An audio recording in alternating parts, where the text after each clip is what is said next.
NASA's Jet Propulsion Laboratory presents the Von Karman Lecture, a series of talks by scientists and engineers who are exploring our planet, our solar system, and all that lies beyond.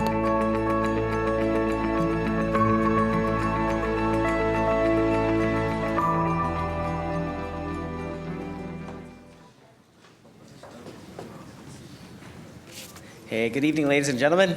How's everyone tonight? Good to hear, good to hear. Thanks. So thanks so much for coming out tonight. As you can see, our format's going to be a little bit different. So to kick things off, I'm just going to introduce our MC this evening. So to MC our panel tonight, we have Dr. Michael Gunson, whose day job is as the project scientist for the Orbiting Carbon Observatory, measuring the distribution of CO2 in the atmosphere. But he is also helping his colleagues bring their expertise to address emerging problems. Ladies and gentlemen, please help me welcome Dr. Mike Gunson. Thank you, Mark. Good evening, everybody. I think that when I first arrived in California, I've spent most of my adult life in California, so I think of myself as a Californian by now. But the first few words of Spanish I learned on coming to California were El Niño and La Niña, quickly followed by cerveza, but that's a different story. These are really, really important words to everybody in Southern California because we associate them with wild, wet winters. To help us understand what happened in this past Godzilla El Niño winter, I've got four of my colleagues who are going to stand up and tell us something about their research interests and what they've understood. And before I introduce them, I was thinking on the way over here, one of the things that I grew up with in Britain was the stories that go, an Englishman, an Irishman, a Scotsman, and a Welshman walk into a pub. And then it goes downhill from there. So here I've got my four colleagues, a geologist, two hydrologists, an atmospheric scientist, and we're going to go uphill from here. So without further ado, I'd like to invite my colleague Duane Waliser to come up. After each of them have finished, we'll get back together on stage and we'll take questions from the audience and from online. Thank you very much.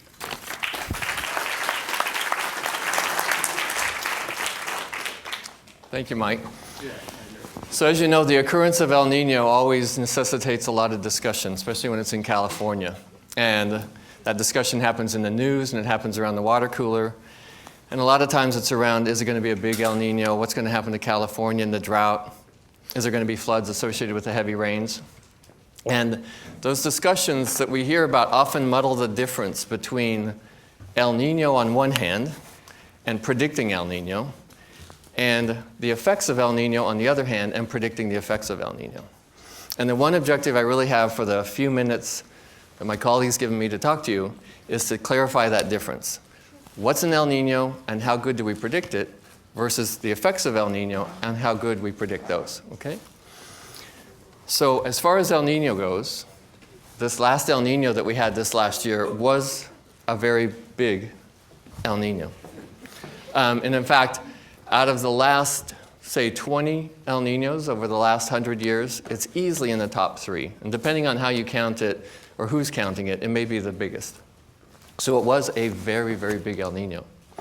And the two slides and pictures I have there are observations from two different types of satellites. The one on the left is taken from a satellite that uses infrared technology to sense the temperature of the surface of the Earth. And the colors on that map show temperature departures from normal of the surface of the ocean. And the reds are on the order of 5 to 8 degrees Fahrenheit over that fairly large expanse of the Eastern Pacific. And the one on the right are departures from normal of sea level, the sea level rise, sea level height. And the reds in that diagram are on the order of 1.5 to 2 feet. And those are canonical pictures of El Niño. And to demonstrate a little bit about how that happens, I'll animate, and I know you were after a computer animation, but I'm going to give you a different kind of animation. Pretend that my arms are sea level. Pretend that my arms are sea level across the Pacific Ocean, just sort of like that, where this hand is South America and this hand is Asia and Australia, okay? So in the tropics, the winds are typically easterly. They blow from that direction over to this direction. And those easterly winds we call trade winds, right? And as those winds constantly blow across the Pacific, they push water up on this side. And there's just this tilt. The sea level is higher over in the western Pacific than it is in the eastern Pacific, and sea level is lower here. And that's sort of the neutral or normal state of the Pacific Ocean. So every once in a while, there are conditions that conspire, and the winds relax. And when the winds relax, the ocean slope lessens like that. And the combination of those reduced winds that cool the ocean surface, just like wind across your skin cools the ocean surface, when the winds relax, it cools the ocean surface. And when the sea level rises a little bit, the surface waters stay farther away from the cool waters below. And both conspire to make the water warm. So that higher sea level and the warmer waters is sort of the canonical part of El Nino. Okay. So, and that's what's depicted there. And that's how El Nino comes about. So you might ask then, well, it sounds like they know something about it. Can they predict it well? How well can they predict it? And that's where I get into this distinction between now we're just talking about El Nino and what's going on in the tropical Pacific. Because El Nino is really a phenomena confined to the tropical Pacific. So how well do we predict it? This is the official forecast from NOAA, the National Oceanographic and Atmospheric Administration, back in July. And the x-axis started back here in October 2014 and goes to April 2015.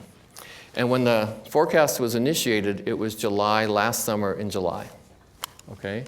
And the vertical axis is the temperature departure in this region right here. Okay? The sea surface temperature departure. So this is positive and a warming, and these are negative temperatures or a cooling. And so in July, we had a little bit of warming. But looking forward, that's in the future, what's going to happen? So they use models to predict what's going to happen, and there's a 9-month forecast rolling out here. And if you just look at the solid dashed line, which is kind of a consensus or average forecast, you can see it predicted the temperature to go up by 1.5 degrees Celsius, which is about 3 or 4 degrees more warming in the next 4 months, and continue to warm and then eventually cool. And you can ask the question, well, how well did they do to that forecast? So in July, they issued that forecast for 9 months, and now, having lived through all that and having the satellite data and the buoy information, we can actually verify the forecast. So the red dots are actually the observations. And you can see that the forecast, which started here, actually ended up verifying quite well out into the future, 4 to 8 months ahead. So the message is, can we forecast El Nino? Yes, that phenomena that exists in the tropical Pacific, we know something about it and we can predict it fairly well. So then you might ask, why do we want to predict El Nino out in the tropical Pacific? There's not really that many people that live out there, right? So why do we need to predict it? Well, we found out that over watching many El Nino events, that El Nino has a pretty profound impact on the weather and climate patterns all over the globe. And one area they have a pretty profound impact is in North America. And this is a schematic that depicts the typical changes that occur in our sort of climate and weather in North America in the wintertime in association with that El Nino type pattern in the tropical Pacific. And under El Nino conditions, you'll typically find that the southern tier of the US is extra wet, the northern US and part of Canada is extra warm, and the sort of the Midwest East Coast is extra dry. And that all comes about because those changes that occur way down here in the tropical Pacific influence the circulation of the air down in the tropics, and it turns out that that in turn ends up influencing the circulation up here in mid-latitudes. Namely, that the jet stream, which just like I said, there are easterly winds in the tropics. The mid-latitudes where we live typically has westerlies, and that's where all the weather comes from as you watch the weather forecast. It comes in on the jet stream. Okay? And during El Nino, rather than that jet stream bringing storms into the Pacific Northwest and keeping that normally very wet, it dips southward and brings the storms more towards the south. And those are the typical conditions. So I just showed you that we could predict El Nino very well, relatively well. How well can we predict these patterns in precipitation in North America or, for example, California? And so this plot should set some expectations on what we should think can happen. And what this is the October to March, or that's essentially the total annual precipitation for any given year in this region of Southern California, the total average. And this line represents the average precipitation on any given year, 15 inches in this area. And each dot is represented here. Each year is represented as a dot, going back to 1933. So there's one dot for every year since 1933, and it's the average precipitation. And along the bottom is an indication of what's going on in the tropical Pacific in terms of the warming or the cooling. And this is representing a cool Pacific Ocean, so it's just sort of the opposite pattern that I showed you. This is sort of neutral or in between, and this is that warming that I showed you the pattern of. And if you step back a little bit and you say, oh, wow, during these cool conditions in the tropical Pacific, which we refer to as La Niña, the average is below normal, and so we typically have drier winters during La Niña conditions. If you look at the neutral or sort of neither condition, and you average all those green dots together, even though there's a lot of scatter, you kind of get something about here normal precipitation. And if you look at the red dots, if you average them first, the average would be up here, and so you kind of have this sort of relation. But the message in this plot is really in the scatter of those red dots. You can get almost anything. The driest winter occurred during an El Nino, and the wettest winter occurred during El Nino. And there's a lot of high precipitation years during El Nino.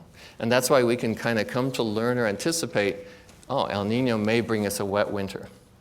So how well do we do at predicting that? You can see that's kind of a challenge, right? So this is the official forecast that was issued again by NOAA back in October 2015. And it was for the following December, January, and February. So it was in October 2015, and it represents what the precipitation likelihood would be in the subsequent December, January, and February this last winter. And the greenish regions represent areas that are more likely to be wet, and the tan regions are regions that are likely to be drier than normal. And the language here is really important, and the people at NOAA and the forecasters pay a lot of attention to this language because they understand the shortcomings of what it is, and it's a probabilistic type forecast. So for California, namely looking at, say, these two regions, Northern California and Southern California, if you read the details of that scale, the forecast says for California, Northern California, you have a 33 to 40% chance of being wetter than normal. And for Southern California, the forecast was a 50 to 60% chance of being wetter than normal. But you can see it's probabilistic. It says what may be most likely, but it certainly leaves room for uncertainty. So how did it actually turn out? This is, again, after living through it all and adding up all the precipitation and all the gauges, this is a representation of the wintertime precipitation in what we refer to as the climate divisions of California. And each number here represents the percent of average over the historical average. And you can see that in Northern California, we had close to normal rainfall, which is good given the 3 or 4 years that we've lived through before that, which are all below normal. We got normal precipitation in Northern California. And down here in Southern California, you know, it was a relatively dry winter. We only received about half the precipitation that we might normally expect. So you can ask yourself, well, did the forecast, how good was the forecast? It didn't fail. It's just that the conditions that were thought to be most likely didn't occur. Okay? But it doesn't mean it failed. It just, that was the case. So why was that? We're still wrestling with why. We'd like to think that the forecast would always be right, or the most likely condition that's being told would be the one that was manifest, but it didn't turn out that way. What was different about last year that might have taught us something, or that might teach us something? This is a comparison of those two pictures. This is the picture I showed before, and this is the picture I showed before for 2015. This is a comparison of what was another large El Nino event, 1997 and 98, and again, sea surface temperature and sea level height. And you can see, at least in the tropics, the patterns are fairly similar. So there isn't an obvious distinction between those two winters, even though the 97 El Nino event actually was both predicted well here, and it was relatively well predicted the precipitation up here in California and the West Coast. The difference might be that these temperatures off the West Coast were different than they were in 1997. You might have heard the media refer to the blob. And the blob was this extra warming occurring off the West Coast of the US.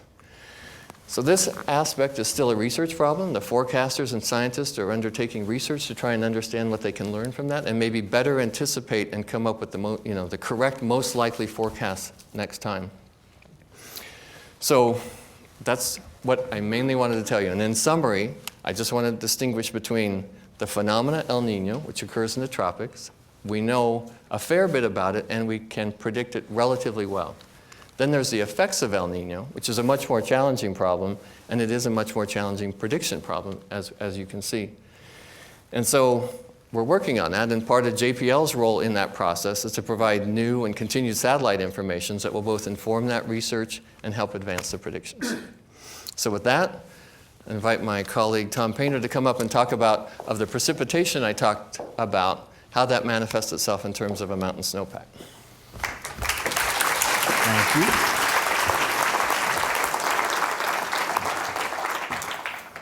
Can you hear me? In the back? Okay, great. Thanks, Duane. So this is a shot from the Central Sierra in mid-February and of this year. And it looked nothing like the previous 3 years in the Sierra Nevada. So it was a beautiful sight. And we were really excited with our program to actually be able to finally measure deep snow as opposed to the stuff we've had.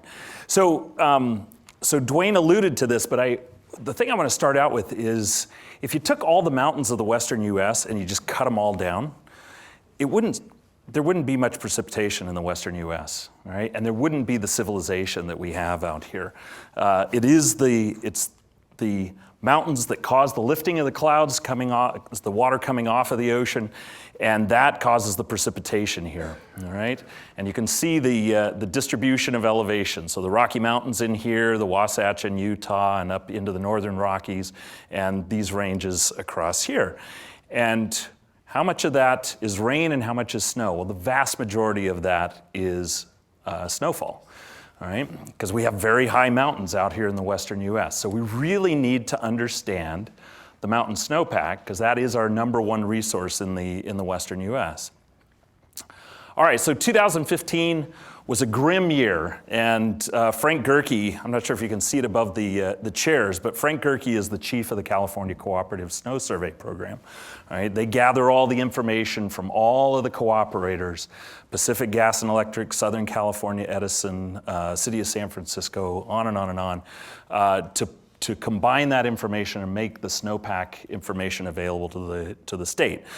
He's otherwise known, you'll see him on April 1st talking about the snowpack, right? So he's otherwise known as California's snow groundhog.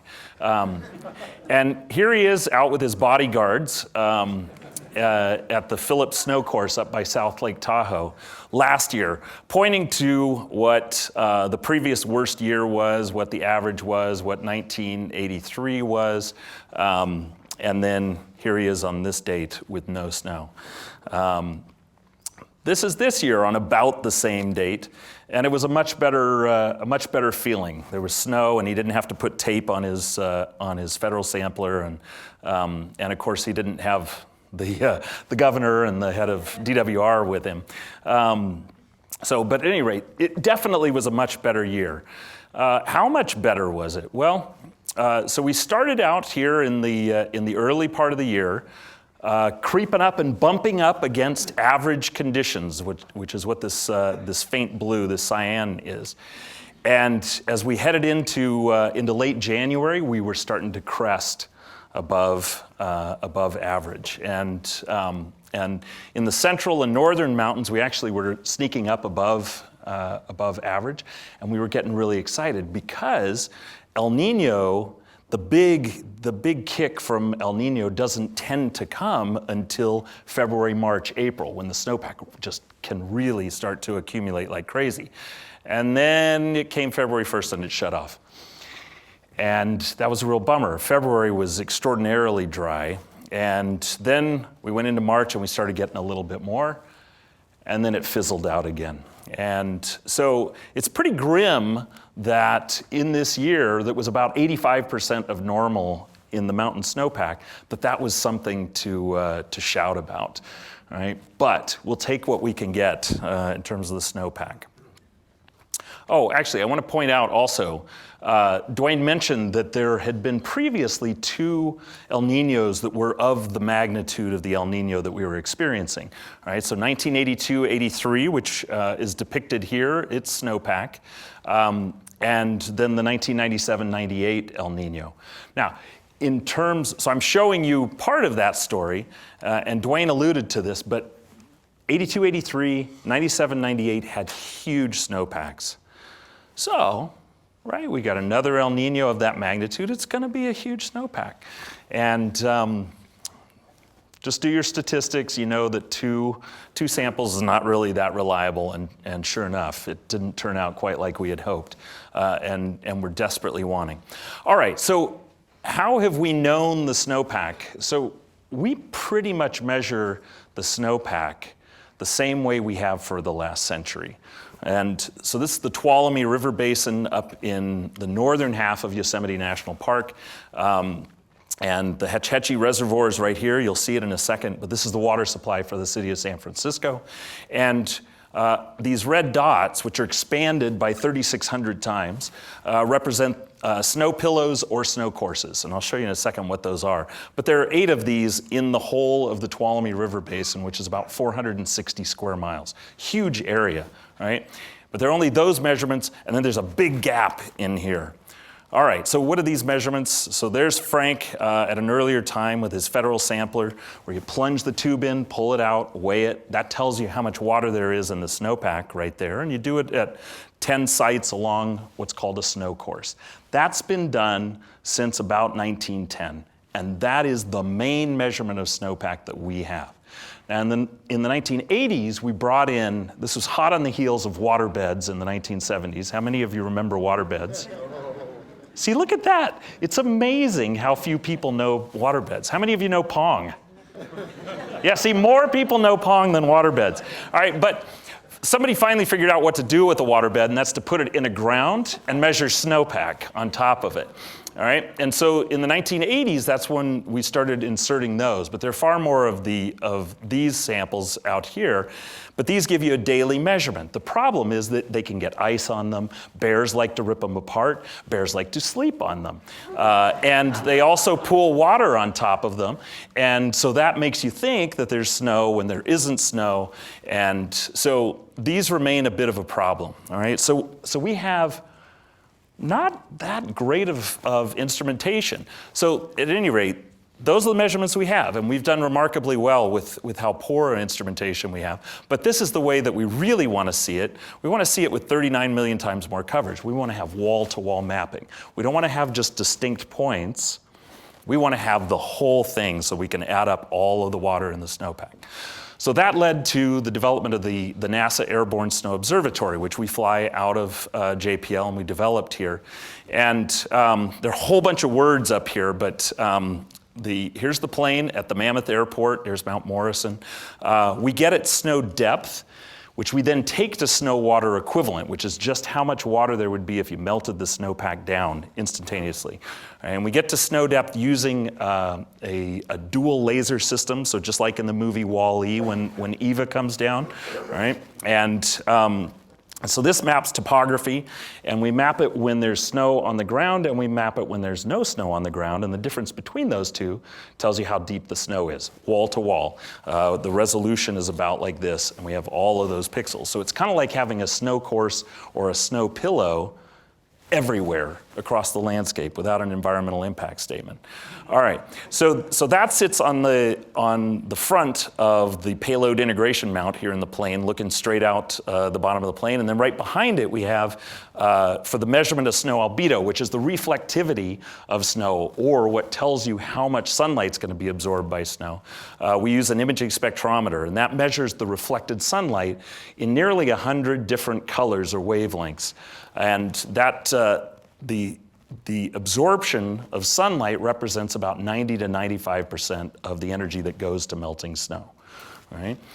Now, we do the wall-to-wall mapping of snow, water equivalent, and albedo. We do roughly weekly flights through the winter and spring, all the way out through snowmelt. You'll see that in a second. And we do 24-hour turnaround of the product so that water managers can have this information right away. And then we hold on to that information for the science community. And so this has really been a transitional tool for them. So getting to the core of this, the snow water equivalent, it is depth times the density. That's how much water there is in that snowpack. And we get the depth again from the plane, and then we get density from a model that's nudged by those snow courses and the snow pillows, which we do not want to see go away. We absolutely need to have those. All right, so this is the last 4 years. This was our first acquisition in 2013, and through 15, it had been the most amount of snow that we'd measured. Our program manager at NASA headquarters claimed that we started the drought, but we weren't taking credit for that. And so it was a pretty good snowpack, considering, and then 2014 came along. That was a bit grim, and 2014 was trying to hang in there with 1976-77 as the worst year on record. Then 2015 came along and just destroyed that. This is the roughly April 1, and this is an important time of the year because that is when allocation decisions are made for agriculture. The amount of water that's going to be distributed to the stakeholders is decided on in a very hard statement on around April 1st. All right, so knowing how much snowpack there is absolutely critical during this time. And in this year, so many of the snow pillows and the snow courses were melted out that they were like, we don't know. Then 2016 came along, and wow, we had nearly double the amount of snowpack that we had in 2013. We had to change all of our figures because our scales didn't go high enough. So that was exciting. All right, now I'll go to the movie. And this is going to take you all the way 2013, every acquisition that we've done in the Tuolumne River Basin. And down here, you'll see the total amount of water in the mountain snowpack. And not one of these acquisitions before this program started had ever been possible. So it's the first information of its kind. And you'll see these years kind of compressed down in here, largely because of 2016. But you see the snowpack melting away. These are the higher elevations. And Mount Lyell and the McClure Glacier down here. And here's the grim 2015. Here comes 2016. Wham! All right, now watch what's happening here. We had a fair bit of snowfall, and then it starts to die off. But we're headed toward having a snowpack. In fact, can I back it up without screwing it up? Okay, I'll leave my hands off of it. At any rate, so as of June 1st of this year, we had more snow than we had at any point during the previous 3 years. And peak snow water equivalent usually comes about April 1st. It comes in the winter to early March. But getting into summer, almost at the beginning of summer, we had more snow than we did in the previous 3 years. Now understand, the snowpack was roughly 85% of normal. So just because that we were nearly double and we had the same amount as at peak doesn't necessarily mean that we're out of the woods with respect to the snowpack. It's simply we got some breathing room out of this snowpack. So at any rate, I'll stop there, and I'm going to hand it off to our senior water scientist, Jay Famiglietti, who's going to give you the good news that you've seen on 60 Minutes about the groundwater. Thank you, Thomas.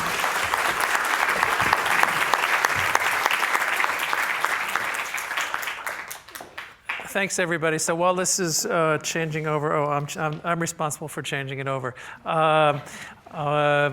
So in contrast to what you heard from Tom and Duane, and what you'll hear after me from Tom Farr, you saw some high-resolution imagery. What I'm going to show you comes from a satellite mission called GRACE, which stands for a Gravity Recovery and Climate Experiment. And it's a different kind of mission.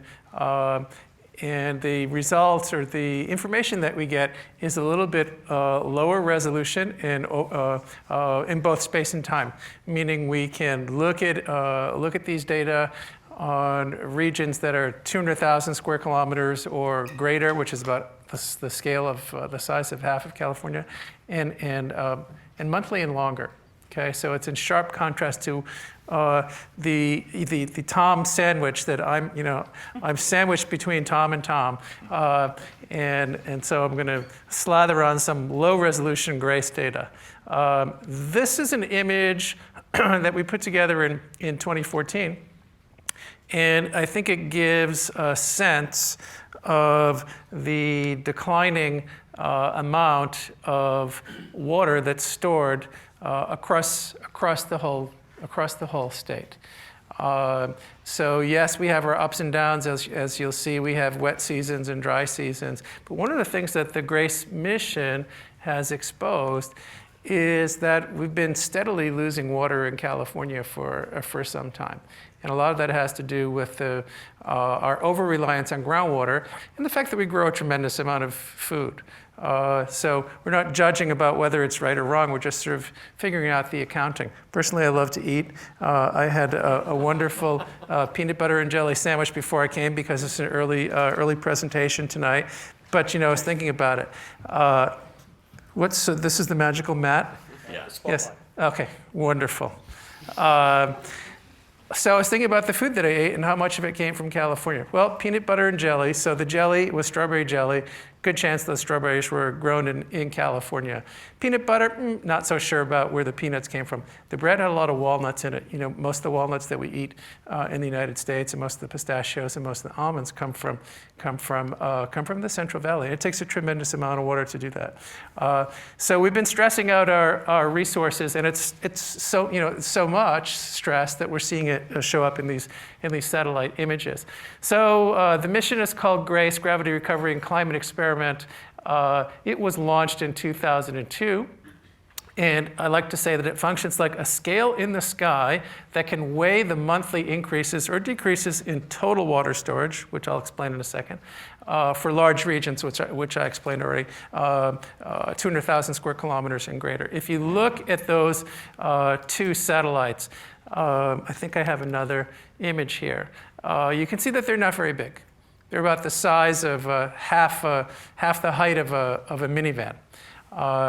And in contrast to some of the other satellite missions that you've heard about from us before, where we're sensing some kind of radiation from the surface, or we're monitoring some kind of color, or we're shooting laser beams down at the Earth and looking at the travel time, the GRACE mission is really sensing changes in Earth's gravitational field. And the changes that happen on these monthly timescales are very much driven by the movement of water over the Earth's surface. And so in a simple way, what happens, if these are the two satellites, by the way, they orbit, we call it a near polar orbit. They follow each other around. They're up at 400 kilometers, and they're separated by about 200 kilometers. They orbit around the Earth. They chase each other around. Sometimes we call them Tom and Jerry, like the old cartoon, if you remember. What were we talking about? Water beds, Pong. Tom and Jerry might go back a little bit further. Yeah, that's right. Yeah, thanks. So Tom and Jerry are chasing each other around, but as they orbit over a place like the Sierras, like Tom was showing you, right? If there's snow on the ground, there's a lot of water mass. That region has gained water mass, right? It's gained water weight. And so as the satellites fly over that region, because it's gained water mass, exerts just a little bit greater gravitational tug on the satellites because there's more mass there. And so it pulls the first one down a little bit. As it's orbiting over, it gets pulled down. The second one comes in, it gets pulled down. Likewise, if these two satellites are flying over the Central Valley, which is losing water, it's losing water weight. It exerts slightly less of a gravitational tug on the satellites. And so as they orbit over the valley, they're not pulled down as much. They might even float just a little bit higher in their orbit, and the distance between them might change a little bit.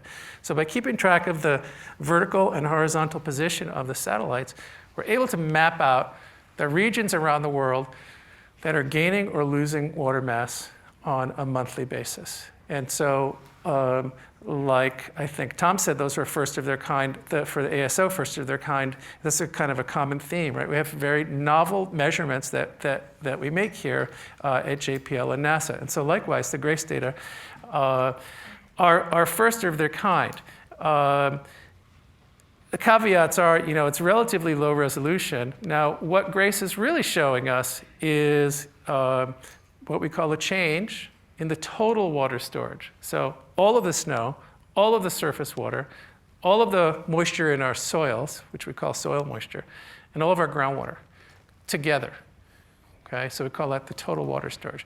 And what Grace is actually showing us is the change in the total water storage, all the water shown in this sort of schematic river basin. So the snow, the surface water in the lakes and rivers, the soil moisture, the groundwater on a monthly basis. Okay, and the information that we've gotten from the GRACE mission has been more or less revolutionary when it comes to hydrology. Again, because if you've imagine never having gotten on a scale before, yet you're trying to monitor your health, and you're just kind of guessing at your weight over the years, and finally, you step on this thing called a scale. The news might not be good, but at least you can keep track of what's going on. We like to look, we gave these presentations earlier today to a visitor. I said, my colleagues always show animation, so I have to show one too.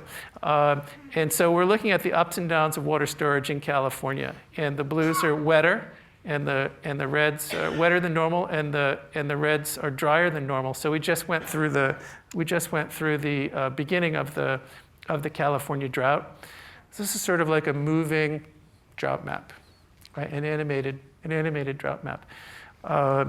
So we can look at animations, but we don't really like to sit around and look at movies. Well, I do, but my colleagues actually do work. But we can also look at this chart. This is like the chart of the water weight, the ups and downs of the water weight for the Sacramento, the San Joaquin, the Tulare Lake basins, and here's the Central Valley shown in blue.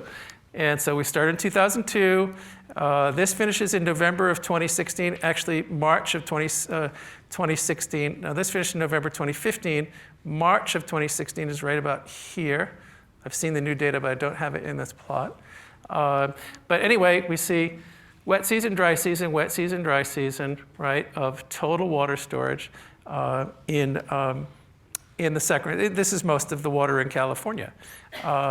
So, we've never had this kind of information before, and it's telling us some pretty important things. For example, we can see the dry seasons, right? These troughs in this chart of our weight change, water weight change. We can see that the dry seasons are continually getting drier. We can see our drought, right? This is the current drought.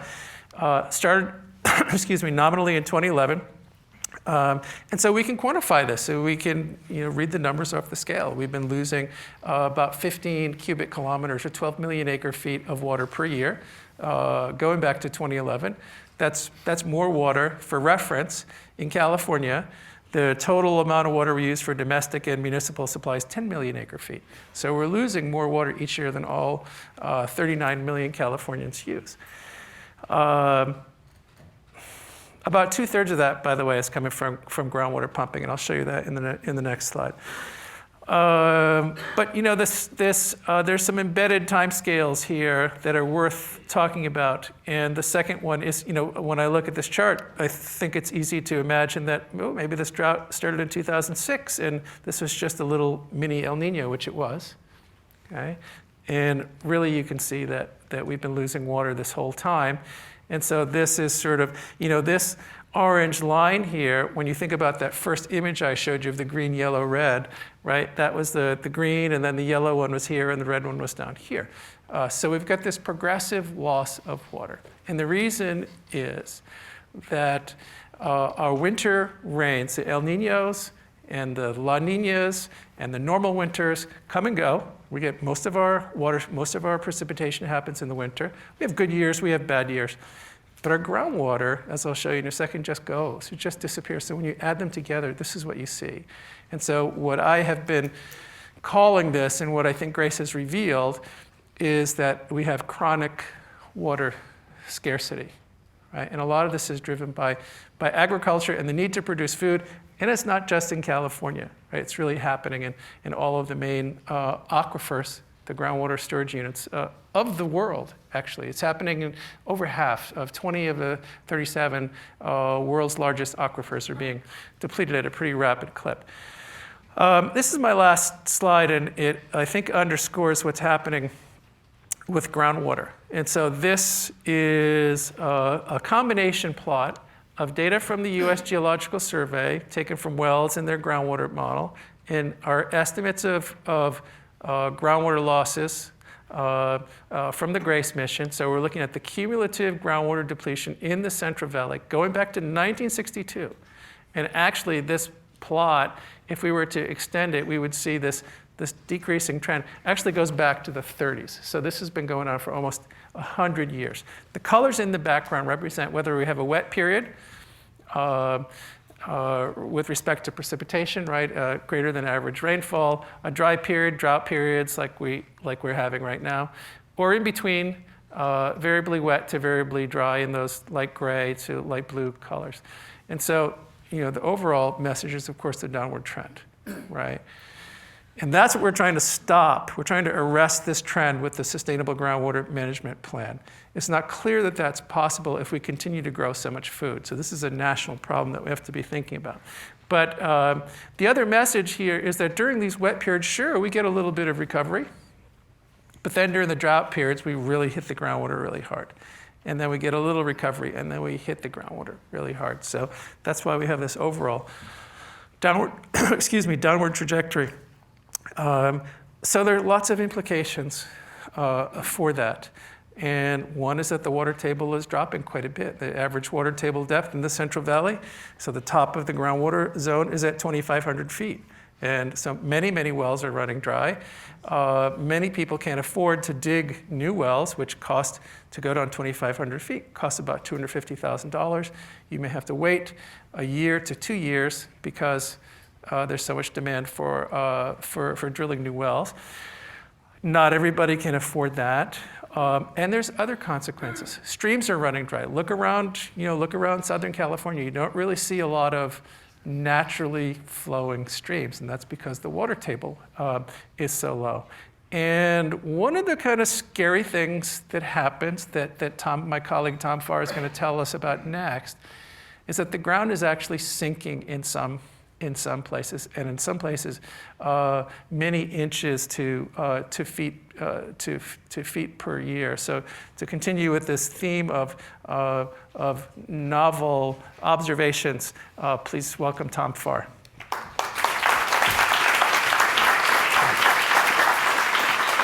Thank you. Thanks, Jay. A really great background and introduction to what I'm going to talk about. We can call it ground subsidence, or as I like to say, it's that sinking feeling. This is an actual picture here taken in 1977 showing where the ground level was in 1925 in an area of the Central Valley where there was a lot of groundwater pumping. So I'll explain it a little bit more in a minute, but as Jay mentioned, the Central Valley is really important for a lot of reasons. That a lot of food is grown in that area, but at the same time, especially in the southern part of the Central Valley, here in the San Joaquin Valley, most of that food is grown using groundwater. There's not that much surface water. A fair amount is brought down from the northern part of the state in the California Aqueduct and other water projects, but again, most of the water being used to irrigate those crops is groundwater. And you can see it's a huge amount even compared to the entire United States.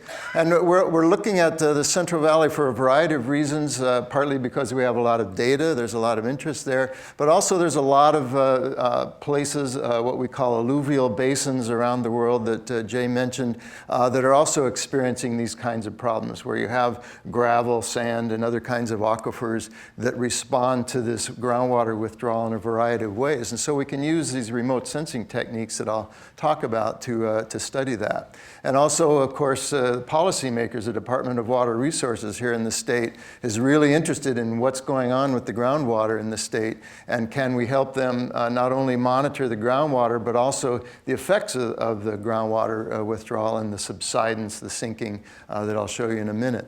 This is one of the tools that they use, the state of California here, the Central Valley, and what they're doing is they're monitoring the water level in wells throughout the state, at least the wells that they have access to. Of course, a lot of people don't like the government asking them what they do with their groundwater, and that's a problem that I'll mention at the end. But you can see these warmer colors down here in the southern part of the Central Valley all indicate a decrease of over 50 feet in the level of water in the wells in that area over this period of time, which is the last few years. So they're really seeing a decrease in water. You probably heard that farmers are drilling more wells, deeper wells, and so we're experiencing this real strong decrease in the level of water here, not so much in the northern part of the state because there's more surface water and more precipitation. Well, going back to this image and a few others here, the problem, one of the problems that we're seeing not only in the decrease in the water, but the fact that the ground surface sinks when you withdraw the water. This period here from 1925 to 1977, the famous image with Joe Poland, who is one of the early researchers of this problem, occurred mainly before the California aqueduct was put in place and surface water deliveries came down and replaced a lot of that groundwater pumping, so that some of the subsidence isn't occurring quite as fast, but you'll see that it still is occurring. Other examples here, there's a pipeline here that they've had to shore up to keep the water flowing downhill.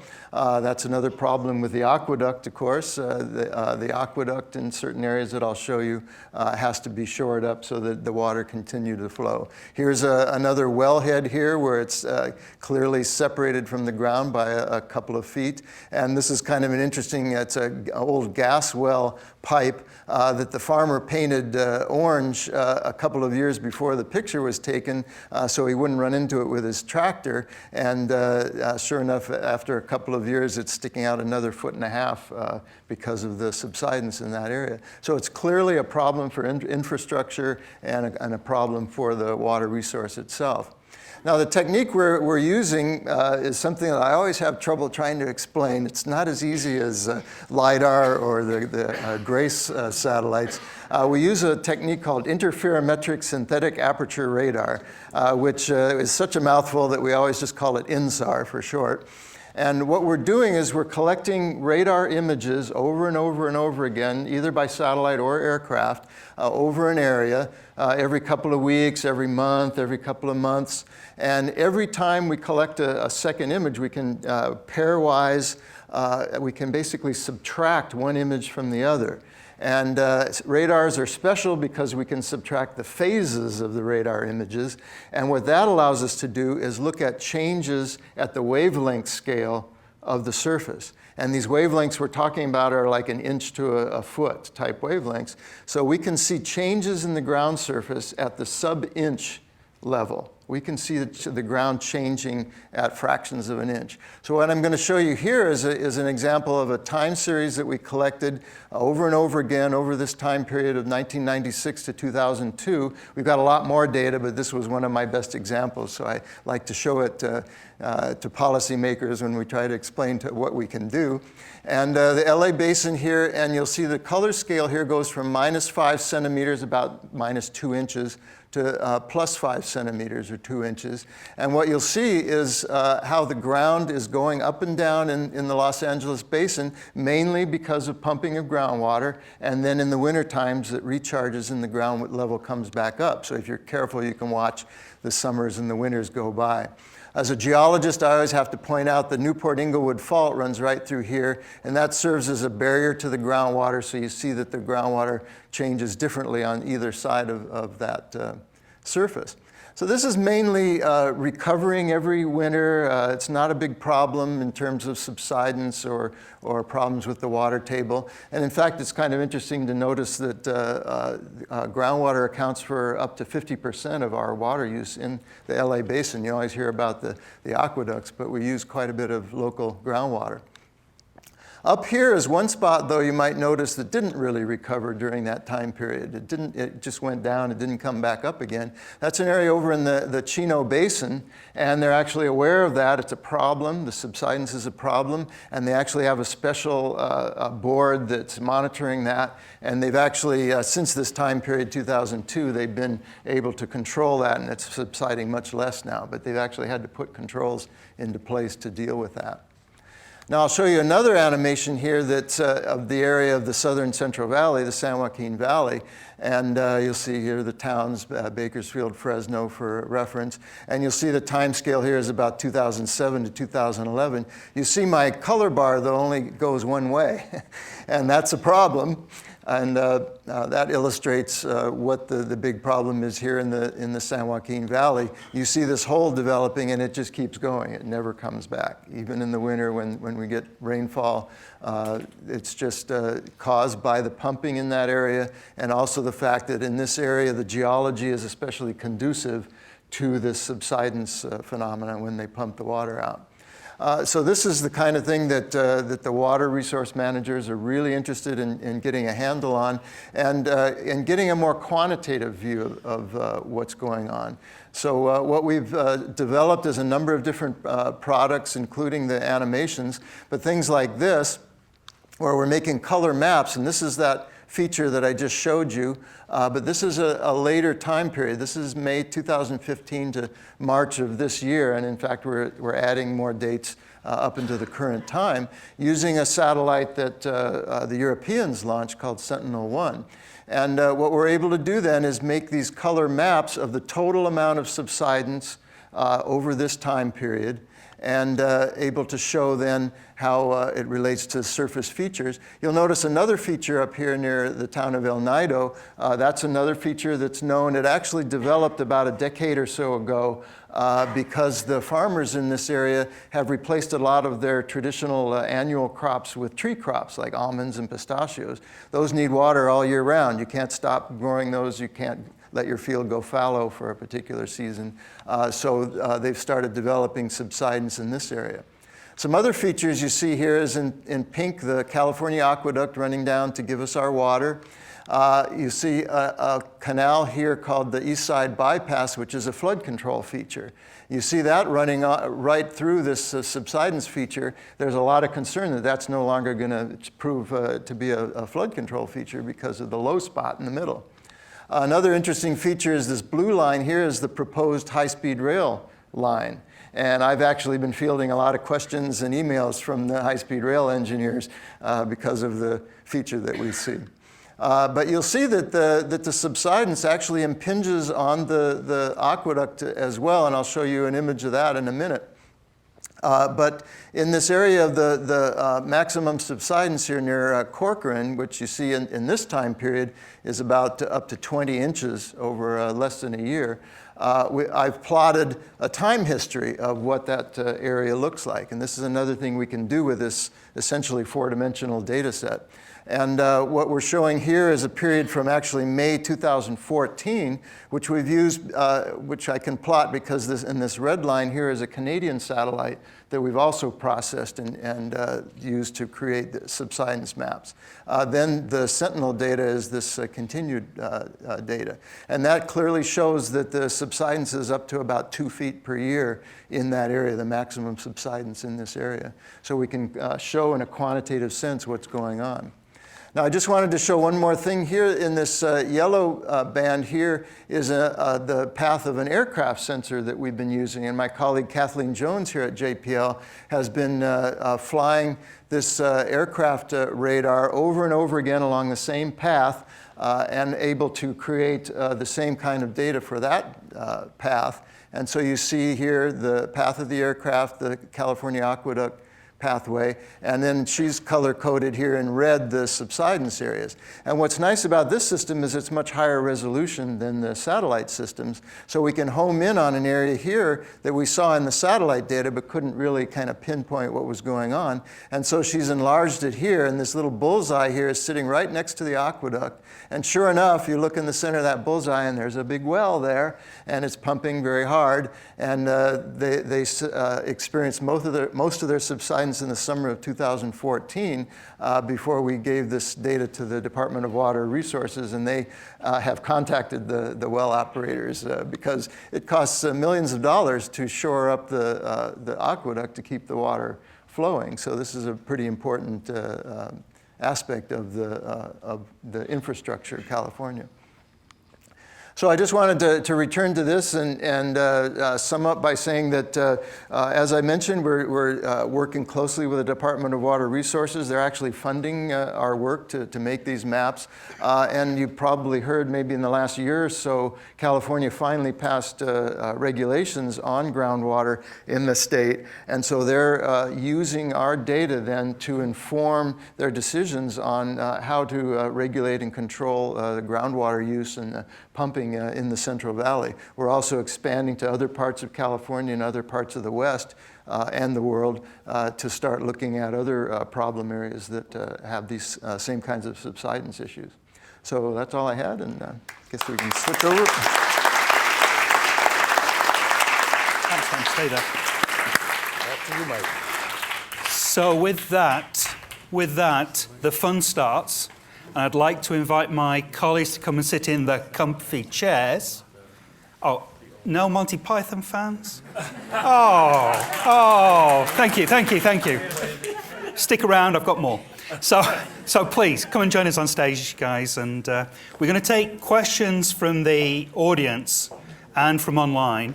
If you have a question in the audience, please use the microphone at the center of the room. And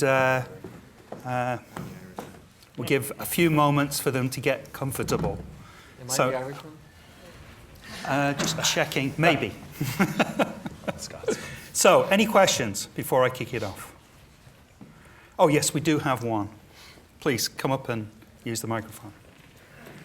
Hi, I had 2 questions about the NASA GRACE material that was shown and the presentation there. The first one is that you're using the satellite to sort of measure the gravity changes in order to detect, I guess, the subsidence, or at least the amounts of water that are there.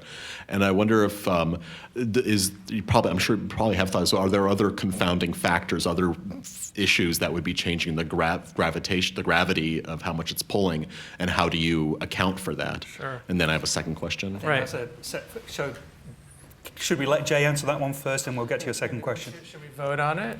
No, I voted. Okay. It's an autocracy tonight. So that's a great question, and people ask all the time about things like oil extraction and erosion, trees growing, leafing out and losing the leaves in the fall, and the wildebeest migration. And far and away, the number one thing that is changing, that's affecting the gravity field, is the movement of water. So those things contribute, but they're second and third order effects. One thing that can be a big effect, and we have to correct for, is really huge earthquakes, like the Sumatra earthquake in 2004. And also from that same presentation, you were saying that you were showing that the drought could be charted going back further and further periods, and you were saying it seems to start or decrease since the 1930s. I don't know, have you been able to disentangle how much of that is an issue of human-caused climate change, how much of that is an issue of increased human usage of water, and how much is natural variation or so something? the reference to going back to 1930 was the groundwater depletion in the Central Valley. And so the pattern that we see there is pretty much the pattern that I showed you, and that is, we're using the water to grow food, and we use less of it in wet periods because there's more surface water available. There may be a climate change component to it over the long term as we get less replenishment of the aquifers, but we haven't tried to tease that out. I'm kind of interested to see whether Duane has any comments about disentangling human-induced climate change factors. I have a name for his animation. I'd like to call it the scarecrow. That's good. Let's not pick on poor Duane, but that's okay. It was a good animation. So what do you think about disentangling human-induced climate change? It's certainly a subject of research right now, but I don't think that's been teased out to where the uncertainty is smaller than the part that we know. So. I have 2 questions. First of all, is there any one feature that stands out that prevents the spread of groundwater, whereby the groundwater cannot be instilled properly? And secondly of all, this is kind of off the subject, in regard to Jason 3, was there a momentum wheel put on Jason 3 whereby the Topac's Poseidon mission had to be ended and the satellite turned off due to the fact that the wheel failed? And so I just wondered if there was a replacement part. I'm going to take the second one just to say I don't think any of us here are experts in Jason 3 or Topex Poseidon. I'd be happy later to give you an opinion, but it would have to be later. Thank you. So But the first question. But are you do you work here, or are you like a satellite groupie? No, I don't work here. So back to your first question, which was, I think, a geological question. I'm going to put that one over to Tom Farr. So you're thinking about the lateral transport of groundwater? The lateral transport of groundwater, in effect, is there any one feature that prevents a groundwater from being distributed properly? Yeah, it does move horizontally through these basins. It's a fairly long time constant. It can be, it can take centuries to move an appreciable distance. So it depends mainly on the geology. So no, in general, there's no barriers. You can have faults like the Newport-Inglewood Fault in LA does present a barrier, but in the Central Valley, there aren't too many barriers. So the water can move freely, but it takes a very long time for it to migrate. Thank you. Sure.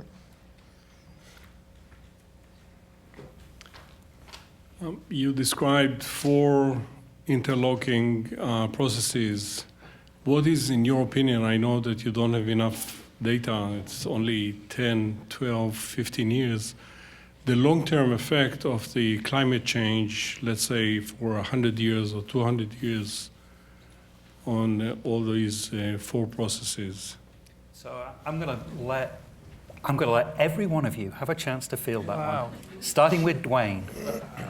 I'm sorry, I need a rephrasing of the question. I'm not sure. So what do you think is the long-term influence of human climate change over the timescale of 100 to 200 years? Is that fair? On those 4 different processes that we kind of touched on in our presentations. So I think the current research and climate projections that might go out to 100 years in the future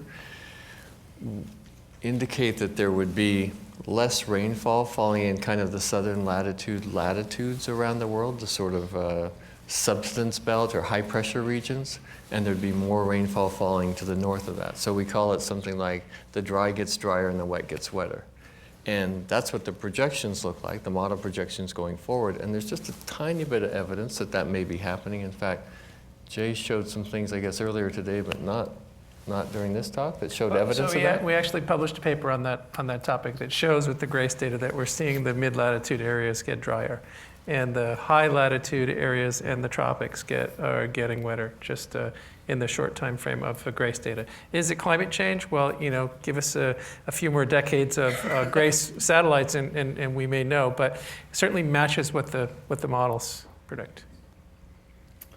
So in terms of the snowpack,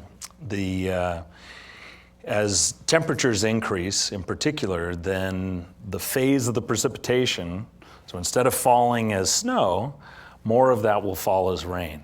And so in the western US, about 80% of the precipitation that falls onto the land comes in the form of snow. About 20% of it comes as rain. And this was a point that tomorrow night's talk is going to have more explicitly. We need to say this, but if you look at the California Department of Water Resources report and others on water supply components in the state, snowpack represents about 30 to 40%, and yet the precipitation is about 80%. What gives? Well, what gives is the groundwater pumping. All right, so that you can have those statements back to back is in fact non-sustainable. All right, you're getting snowfall in 80% to 20% rainfall, and yet in using all of that snowfall, you're using even more water that pushes its proportion down. All right, so that that's why we're going to continue to drop, plain and simple, just the mathematics. Now, in terms of the snowpack and what that does in terms of our water supply, as the phase changes, so as more of the precipitation falls as rain, the human-built reservoirs that we have up in the mountains are going to be tasked with capturing more of that water in the winter, right? Not just in the spring when it's melting. And the staging of that water is an important part of our water infrastructure right now. Right now we have the implicit reservoirs of the mountain snowpack and the human-built reservoirs. And so we have two reservoirs.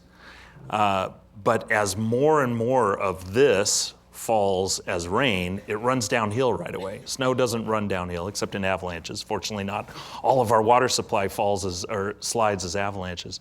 But that's going to mean that if we're going to keep the same water supply, some would argue that we need to build more reservoir capacity, right?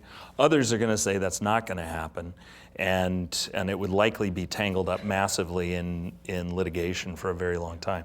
But what you're looking at is spilling of water over reservoir. If the precipitation stays the same, right? If there's no change, then you're going to see spilling of water over dams and running out into the ocean and essentially shrinking that water supply. I see a familiar face coming up to the microphone, Ben. Hi. I have a just quick question. In the pictures you showed of the subsidence, why did the man-made features not drop as well? Like the pipes and things like that? Right. Yeah, the things that didn't appear to drop are things that are rooted way down deep. So like that gas pipeline that was painted orange, that's actually going down, I don't know, hundreds of feet or 1,000 feet. So it's below the area that's compacting. So it's compacting around it, basically. So even the wells that are kilometers deep, that's not showing that drop as well, then, is what you're saying. So if the well is deeper, is pulling water from deeper than those features, then that would drop those features as well. That's true, yes. Okay. Yes. Thanks. Sure. Hi, I just wanted to say thank you. It was a really interesting lecture. I was wondering, I know you just mentioned that I guess a viable solution would be to build more reservoirs to capture like melting snowpack and stuff like that.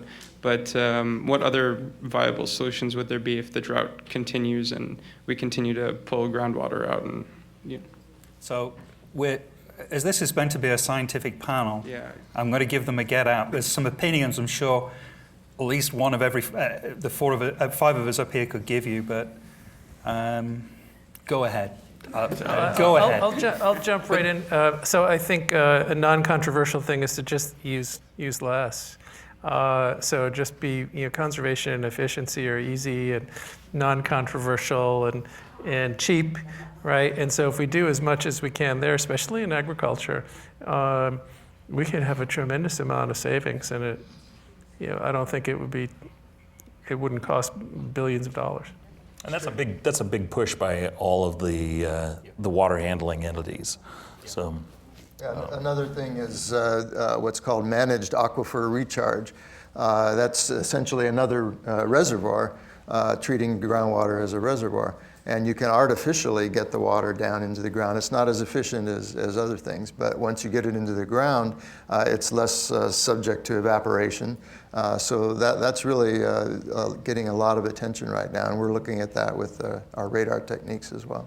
So just to say that in Southern California, I think any meeting you go to which involves people involved in water resource management, the theme is sustainability and what they need to do to encourage efficiency in savings, how they make better use of water storage in aquifers, all those kinds of things. That's where they're going to try and get the first savings. So within cities, there's no doubt that the managed recharge, the sewage recycling, right? We do it in, my home is in Orange County, and we have a world-class sewage recycling facility there. It's called the groundwater replenishment system, and it's great. And if you look around Orange County, it's been able to stay relatively lush compared to the rest of the state because of the management. Thank you. Let's take Thank you. another But there is, real quick, so we didn't say desalination, right? Yeah, that's desal is a big deal. There are some who want to run an aqueduct from the Columbia River down here. And there are others who want to drag icebergs down here. And I mean, these are all serious Maybe. They're serious recommendations. Yeah. Exactly. Yeah. Okay. Serious. Next question, shall we? I think this is. Oh, I'm so sorry. Somebody help that young lady. Oh, thank you. Hi. So, like in the whole presentation, you guys are talking about the climate in USA and California, but we're like, what about like the different region in other places, like maybe in Europe, where they're like, or the climate of a USA might affect the climate in like Europe or Asia? Yeah. So it's a pretty big question. We chose tonight to focus on California because we thought that as Californians we'd be interested in what's happening to our own local water supply. Is there a quick answer to that, gentlemen? So I can just give a quick answer on groundwater depletion, and the stuff that I showed for California is happening all over the world. Is happening. Some of the most rapidly depleting aquifers are in India and in the Middle East and in the North China Plain and in Australia and in South America. So it's happening on every continent. I think it's a very good question. The answers are probably a little bigger than we've even got time to begin to address. Every region is under different kinds of regimes of stress from changes in patterns of climate and weather. But a very good question. Okay. Thank you. I think we have one or two questions from online.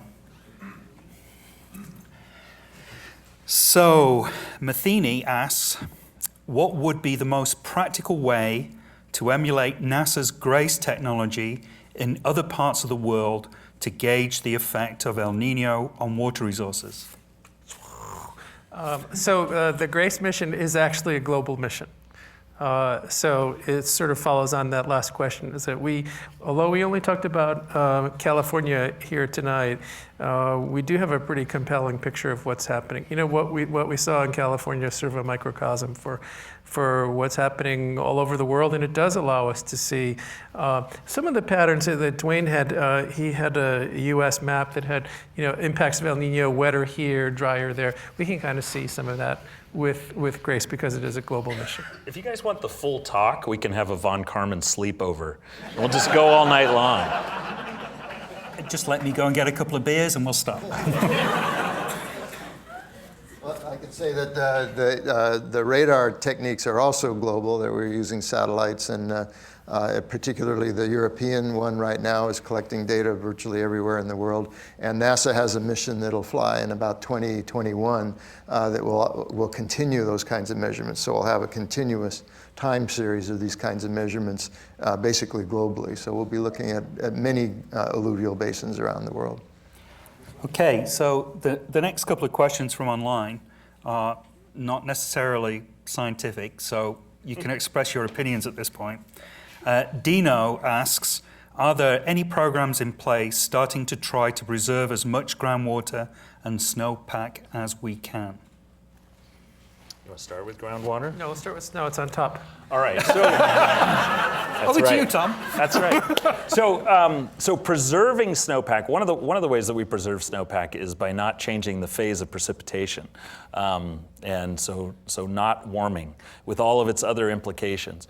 The other is that in many parts of the world, there is deposition from desertification, from disturbed lands, of dust on the snowpack, which absorbs sunlight and causes the snowpack to melt away much faster. And in many of those regions, it also causes us to get less total runoff out the rivers. So in the Colorado River Basin, the Bureau of Reclamation and the Bureau of Land Management are considering reducing dust emission from deserts as a way to reclaim water, to supplement the amount of water that's coming in the Colorado River. In the Alps, they're draping they're draping glaciers with mylar sheets to essentially reduce the amount of absorbed sunlight on those glaciers and to cause those to stay up in the mountains so that we have that much longer.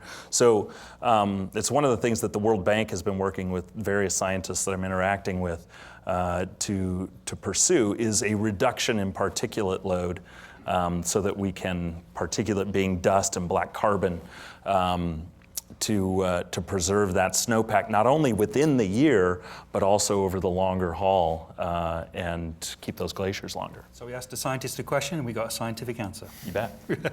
Actually, I think just to make a comment, I learned from a middle school teacher a few years ago. She was very passionate about preserving beaches and keeping them clean. And one of the things she said is you can make small steps. That's the most important thing you can do. And I think as individuals, you can make one small step in using less water personally. It all adds up. So just want to follow up on that, Mike, because it can be pretty daunting, right? When you put all the stuff that you saw together and then you think about the global picture, you might literally want to stick your head in one of, the big sinkholes that Tom was showing us.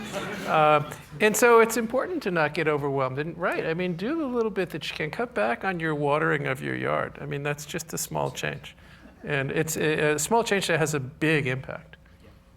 So here's one more from online. Daniel asks, would California look into atmospheric farming to help meet water needs? And I don't know whether that means cloud seeding, etc. Sounds like I think it means vapor harvesting. That's what I thought. Okay, well, if you think, you can speak. No, we'll let Duane speak. Well, I mean, my interpretation was capturing water vapor maybe coming off the ocean surface and making it condense onto something and then capturing it. But I have never heard a tangible or real conversation from the state suggesting that that's something they're seriously considering. I think most as you guys referred to But earlier, that doesn't mean it's not happening or it doesn't exist. It's just, it does happen, and it's a fairly, so it's actually a fairly primitive technique, right? But if we had a lot of water vapor, then we'd be having rain, right? And so there's not a lot of water vapor. Because it's a dry climate, there's not a lot of water vapor. So it's not really going to yield that much. That being said, I think that if you're like stranded at sea and you have no fresh water, you might want to think about, right, setting up some kind of condensation system.